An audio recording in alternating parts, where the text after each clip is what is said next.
For 2 weeks, the Empire Files team traveled the West Bank and Palestine. What we saw was one of the biggest human rights disasters on the planet, a brutal and growing military occupation that thrives off U.S. sponsorship, soon to be strengthened even more by another $38 billion in U.S. tax dollars, the largest military aid deal in history.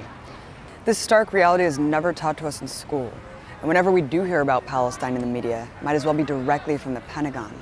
It's a place the majority of Americans only get a first-hand look at on so-called birthright tours, which sell Israel as a fun, peace-loving country, living under threat of genocide from Muslims.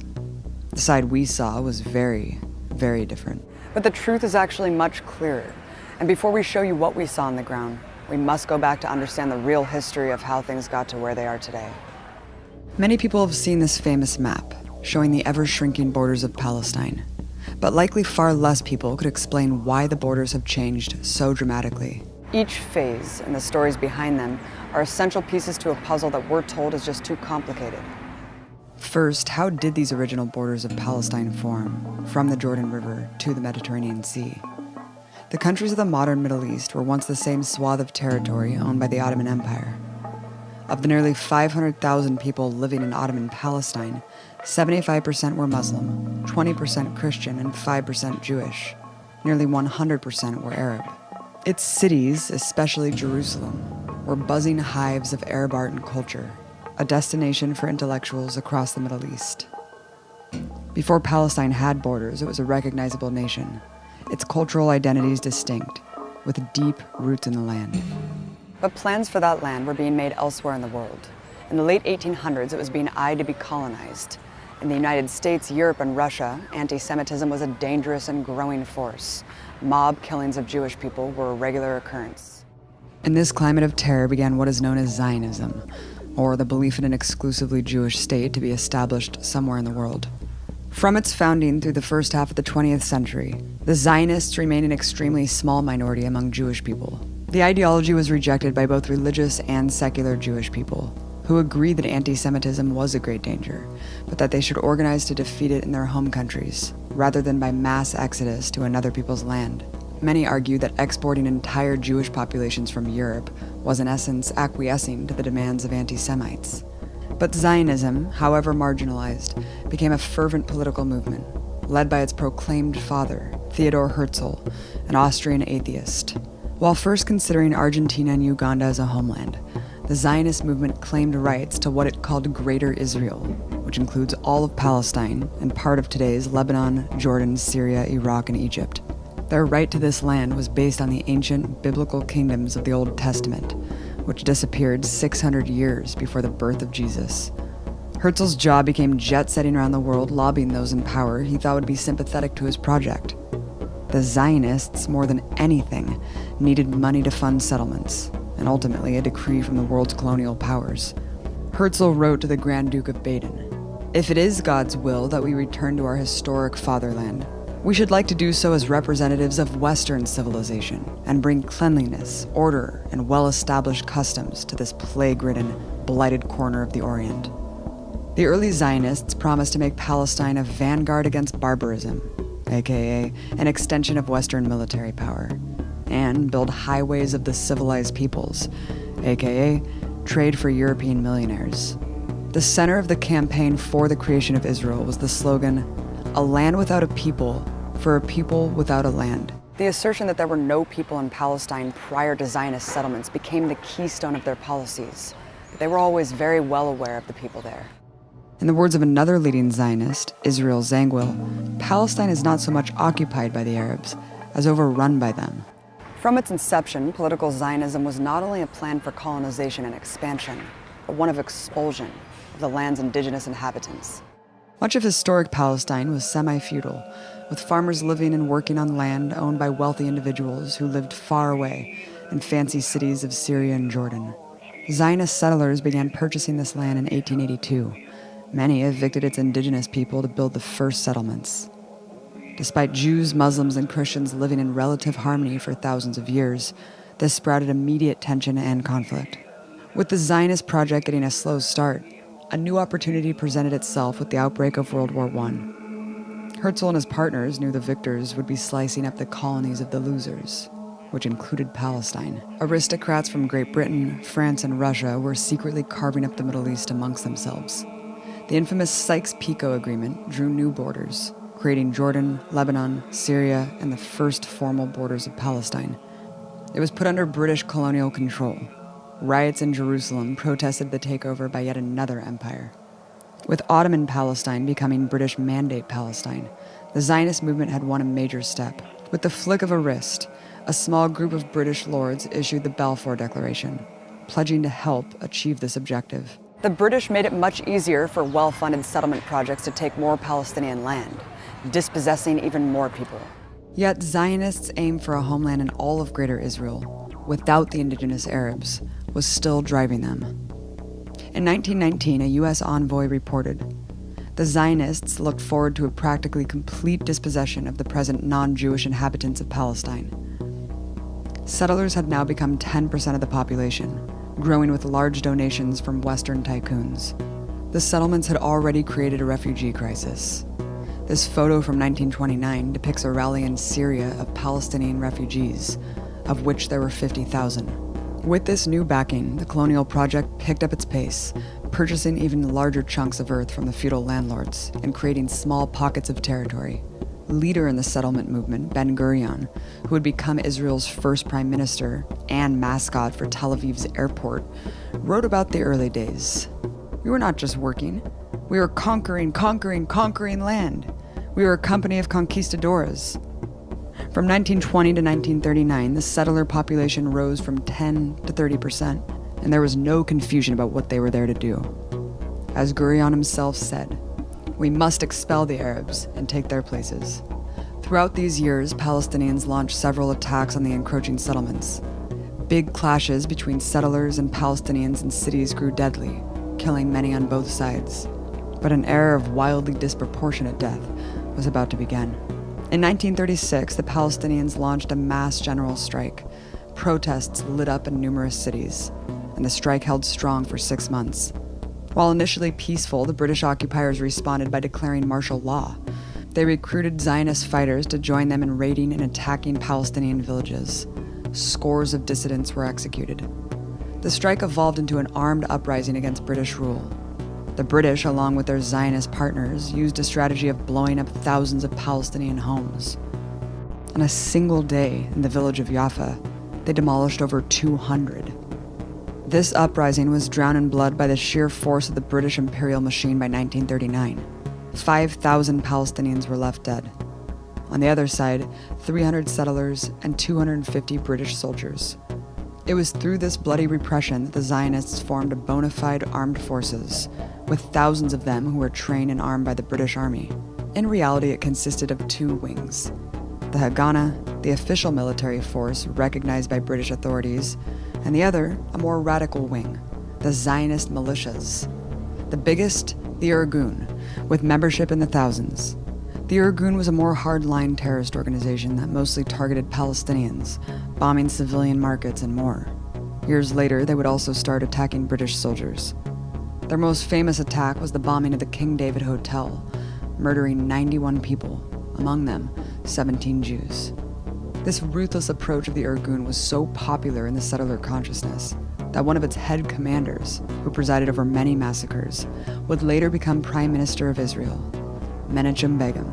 Albert Einstein and dozens of other Jewish academics and icons published a letter in the New York Times describing Begin's movement as a political party closely akin in its organization, methods, political philosophy, and social appeal to the Nazi and fascist parties. As both the Haganah and the Irgun advanced colonization, their goal remained clear. President of the Jewish National Fund, a group designated to reclaim the land of Israel, Joseph Weitz, wrote in 1940, "There is no room for both people in this country. And there is no way, besides transferring the Arabs from here to neighboring countries, to transfer them all. We must not leave a single village, a single tribe. The unprecedented genocide by the Nazi cancer killed at least 6 million Jewish people. Millions more were exterminated for their nationality, for being gay, leftists, and more. The utter fear the Holocaust unleashed greatly popularized the formerly fringe ideology of Zionism to large sectors of Jewish society. Finally, in 1947, the 70-year-long lobbying campaign to be granted a formal state came to fruition. The British Crown turned its colony of Palestine over to the United Nations, which cut it into pieces, changing this phase of Palestine's map, speckled with small dots of settler territory, into this, the Jewish state of Israel, which was created on top of another country, gifted with 55% of its land. Palestine was cut into 3 separate parts, and the capital of Jerusalem, the center of Palestinian life, became a UN-controlled international zone. But there was a big problem for the Zionists. Their new state was still 40% Arab. This was an unacceptable notion for Ben-Gurion and other Israeli leaders, who stated, there can be no stable and strong Jewish state so long as it has a Jewish majority of only 60%. The audacious act of plopping a European settler state on top of an Arab country, while excluding the native population from the discussion and decision, sparked outrage throughout the Arab world. Resistance to it escalated into a full-blown war in 1948. Months after the war began, the Haganah and Irgun launched a joint campaign to address another problem, called Plan Dalet. Plan Dalet targeted the most passive, peaceful communities, so that all Palestinians would flee. The series of terrorist attacks and mass expulsions that followed is known as the Nakba, or the catastrophe. The infant year of the State of Israel was one of widespread, vicious massacres. Deir Yassin, a village with no reported resistance, was stormed by settler militia.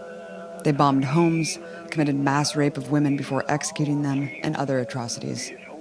One child survivor tells the harrowing account of his entire family being lined up and shot, including his mother, as she breastfed her newborn baby. 200 people were murdered. According to a Red Cross official who visited the site days later, here, the cleaning up had been done with machine guns, then hand grenades. It had been finished off with knives. Just 12 days later, Jewish forces bombed and raided the heavily populated city of Haifa, while sadistically broadcasting horror recordings over loudspeakers of Arab women wailing, and messages like, "Flee for your lives. The Jews are using poison gas and nuclear weapons." In Abu Shusha, Israeli forces attacked and occupied the village. The Palestinians that stayed in their homes were punished with rape and hacked to death with axes. Fleeing villagers were shot on sight. 60 people were officially killed, but years later, 52 more bodies were found in a mass grave. Al-Dawayima was also captured by Israeli forces, who murdered its men, women, and children. 200 bodies were found, with another 250 missing. Days later, Israeli troops marched into the village of Saliha and blew up a mosque, killing the nearly 80 people taking refuge inside. After the remaining villagers were ordered into the square, Israeli troops unleashed a rain of bullets upon them from machine guns mounted on armored vehicles, murdering another 70 people. One of the few survivors from the brutal attack recounts the bodies being left to rot for days before they were bulldozed into a mosque and blown up. Those who tried to resist in any way were collectively punished. One of the bloodiest of the massacres during the 1948 war was in the town of Lydia, where soldiers indiscriminately killed nearly every civilian in sight after gunshots were allegedly fired from a nearby mosque. State forces threw grenades into windows and shot those escaping their burning homes. According to Israeli military sources, 250 people were killed in just 30 minutes. This terror campaign largely accomplished what it set out to do.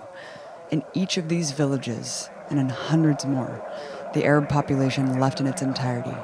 Eyewitness British General John Bagot Glubb doesn't hide the colonial savagery. It would be an exaggeration to claim that great numbers were massacred, but just enough were killed, or roughly handled, to make sure that all the civilian population took flight. Senior Israeli officer Yosef Namani wrote that in some villages, Palestinians greeted them with white flags and food. After seeing them executed, he said, "Where did they come by such a measure of cruelty? Like Nazis?" Is there no more humane way of expelling the inhabitants than such methods?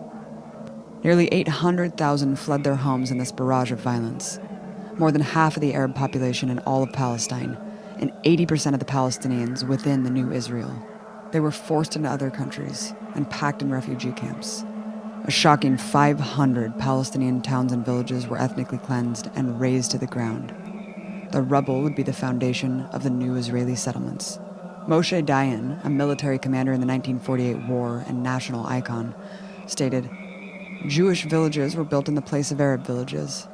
You don't even know the names of these Arab villages, and I don't blame you, because the geography books no longer exist.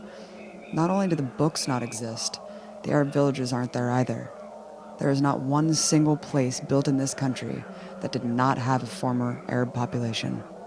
In this brutal rampage, the military already seized half of what had been allotted to the Palestinians. By the end of 1948, Zionists had conquered 78% of Palestine. The Palestinians now left with only 22%. While some in the Palestinian resistance carried out their own attacks on civilians during the war, nothing compared to the scale of Israeli crimes during the Nakba. And as Israeli historian Ilan Pappé explained, these acts took place in the context of an ethnic cleansing that carried with it atrocious acts of mass killing and butchering of thousands of Palestinians, who were killed ruthlessly and savagely by Israeli troops of all backgrounds, ranks, and ages. This violent expulsion of nearly 1 million people was so outrageous that it forced the UN to respond, issuing a resolution ordering Israel to allow all 800,000 Palestinian refugees to return to their homes. Land ownership for Palestinians plummeted. Before 1948, Palestinians owned 90% of the land. 4 years later, they owned only 3%. To this day, they remain displaced. Tens of thousands still remain in refugee camps. Israel's excuse for refusing to honor this UN resolution is that the Palestinians left voluntarily. For those who remain inside the borders of Israel, the new regime codified into law the superiority of Jewish settlers. Israel legalized the theft of Palestinian homes and land, limited political participation, and implemented a separate set of rights. Arab areas were occupied by the military and subjected to curfews. Many were arbitrarily arrested and deported. While the settlers were depopulating the land of Arabs, they also needed to repopulate it with Jews. Fear of anti-Semitism around the world was the main driver. After the 1948 war, Jews in Arab countries were targeted by a rash of anti-Semitic violence, but some in the Zionist project were even willing to sacrifice their own. From 1951 to 1952, there was a series of bombings in Baghdad, Iraq, against synagogues and other Jewish targets, causing dozens of casualties. A group called the Zionist Underground was found responsible by the pro-Western Iraqi government. This is confirmed by former CIA officer Wilbur Crane Eveland, writing, "In an attempt to portray the Iraqis as anti-American and to terrorize the Jews, the Zionists planted bombs in the U.S. Information Service Library and in the synagogues. Soon, leaflets began to appear urging Jews to flee to Israel. Most of the world believed reports that Arab terrorism had motivated the flight of the Iraqi Jews, whom the Zionists had rescued, really just in order to increase Israel's Jewish population. In 1954, a similar operation was carried out by the Israeli government itself, this time for regional ambitions in Egypt. They orchestrated a number of bombings on U.S. and British civilian targets, planning to blame Arabs and communists. Throughout the 1950s, Israeli military power had grown quite formidable, armed primarily by France.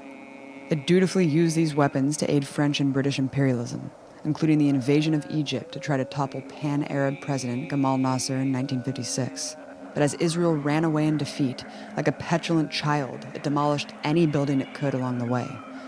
This earned the eye of the U.S. empire. Recognizing Israel's value against nationalist movements like Nasser's, the U.S. became its main military financier and pledged its own military to protect Israel. By 1967, Israel was a far stronger military machine, with monstrous American forces standing behind it. But even Israel's main ally was not safe from its brutal belligerents. That year, unmarked Israeli warplanes and torpedo boats aggressively attacked a U.S. Navy ship in international waters off the coast of Egypt.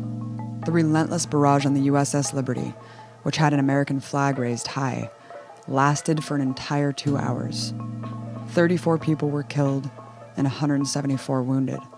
According to an NSA report, U.S. officials believed it was impossible for this to be a mistake, and that Israel intended to sink their ship and blame it on Egypt to goad the U.S. into invading.